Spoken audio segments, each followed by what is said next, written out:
Kabar kurang baik dari proses naturalisasi Ragnar Ornedmangun dan Tom Haye kabarnya terancam gagal. Timnas Indonesia U23 diragukan tampil dengan kekuatan terbaik di Piala Asia U23. Legenda sepak bola Malaysia panik dengan perkembangan timnas Indonesia, selengkapnya hanya di Region Champion. Sebelum kita lanjut ke beritanya, ada baiknya teman-teman untuk memberikan like-nya ke video ini, karena like itu gratis. Terima kasih.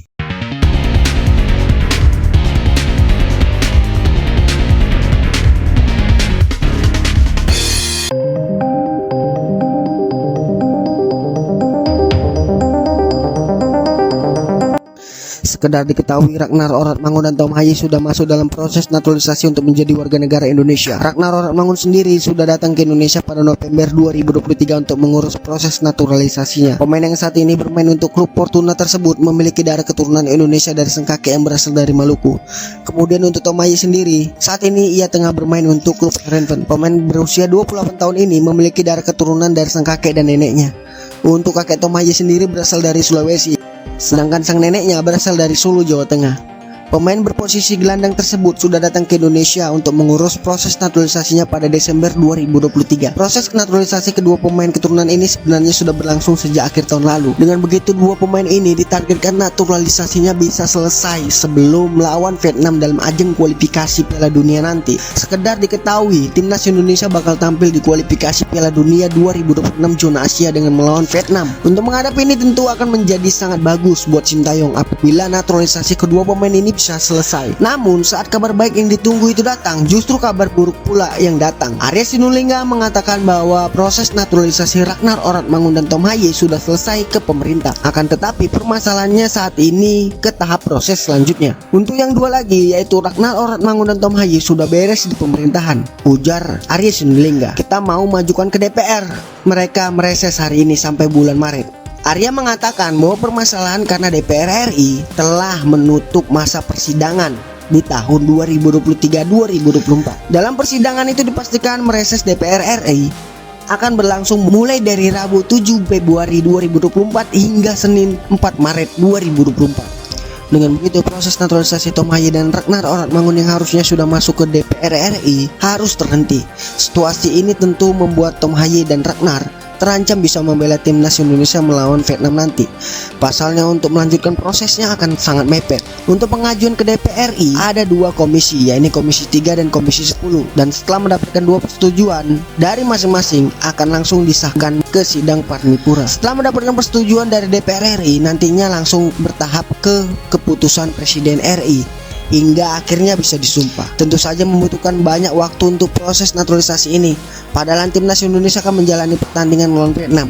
Pertandingan itu adalah pertandingan yang krusial. Melihat situasi ini, tentu saja kedua pemain ini bisa gagal membela timnas Garuda apabila proses naturalisasinya belum selesai juga pada 21 Maret nanti. Arya pun mengaku memang berat, tetapi PSSI akan berusaha agar semuanya bisa berjalan lancar sehingga Haye dan Ornedmangun bisa membela Indonesia nantinya. Arya menilai untuk proses surat naturalisasi sebenarnya dalam agenda FIFA masih bisa diberikan walaupun mepet, dan ini agak berbeda dengan AFC, sehingga kedua pemain tersebut masih memiliki harapan membela timnas Indonesia saat melawan Vietnam nantinya.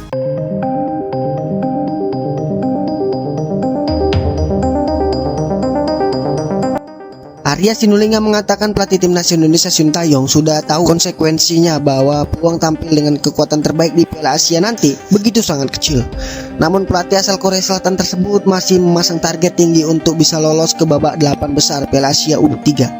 Seperti diketahui, timnas Indonesia U23 akan menghadapi Piala Asia U23 yang bakal berlangsung di Qatar pada 15 April hingga 3 Mei 2024. Dalam agenda ini, skuad Garuda dipastikan bergabung dalam grup A bersama Qatar, Australia, dan Yordania. Melihat lawan timnas U23 Indonesia memang tak akan mudah perjuangan tim merah putih di kali ini. Akan tetapi dalam ajang ini, timnas Indonesia U23 tetap ditargetkan untuk bisa lolos ke babak 8 besar. Sintayong pun cukup percaya diri untuk bisa mewujudkan target ini. Namun Sintayong mengaku di depan Ketua Umum PSSI bahwa timnas Indonesia harus bisa diperkuat pemain terbaik. Pemain terbaik timnas Indonesia U23 tentunya tak lepas dari pemain-pemain yang saat ini berkarir di luar negeri.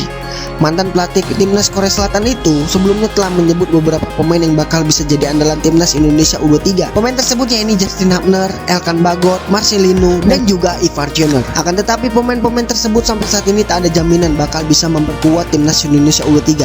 Apalagi turnamen Piala Asia U23 ini tak masuk dalam agenda FIFA, sehingga klub pun tak memiliki kewajiban melepas pemainnya ke tim nasional. Walaupun tak ada jaminan, ternyata Sintayong tetap menargetkan untuk bisa lolos ke 8 besar. Bahkan pelatih berusia 53 tahun itu disebut ingin bisa membawa timnas Indonesia U23 tembus hingga ke babak 4 besar atau semifinal. Namun target tersebut dinilai berat karena timnas Indonesia U23 sampai saat ini masih diragukan bisa tampil dengan kekuatan penuh. Ya, positive thinking aja lah ya. Apapun hasilnya, kita tetap memberikan dukungan yang terbaik untuk timnas Indonesia. Buat kalian yang punya pendapat, silahkan tulis pendapatmu di kolom komentar.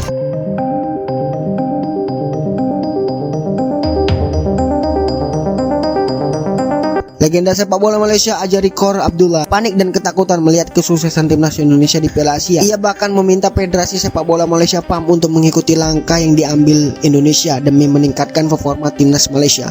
Mantan pemain Kedah ini meminta kepada PAM untuk memulai percaya pada pemain muda bersama timnas Malaysia. Aksi timnas Indonesia dijadikan contoh olehnya, datang ke Piala Asia 2023 dengan rataan skuad paling muda. Terbukti skuad asuhan Sintayong sanggup lolos ke fase gugur Piala Asia.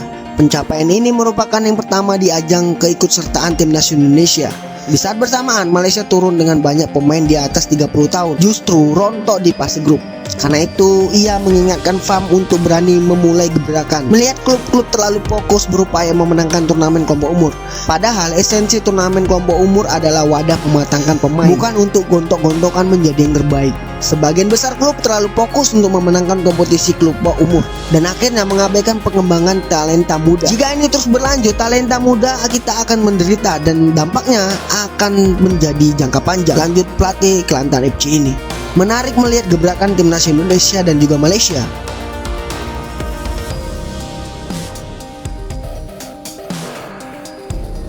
Kedua tim nasional ini memang memiliki peluang yang sangat besar untuk melaju ke babak ketiga kualifikasi Piala Dunia zona Asia.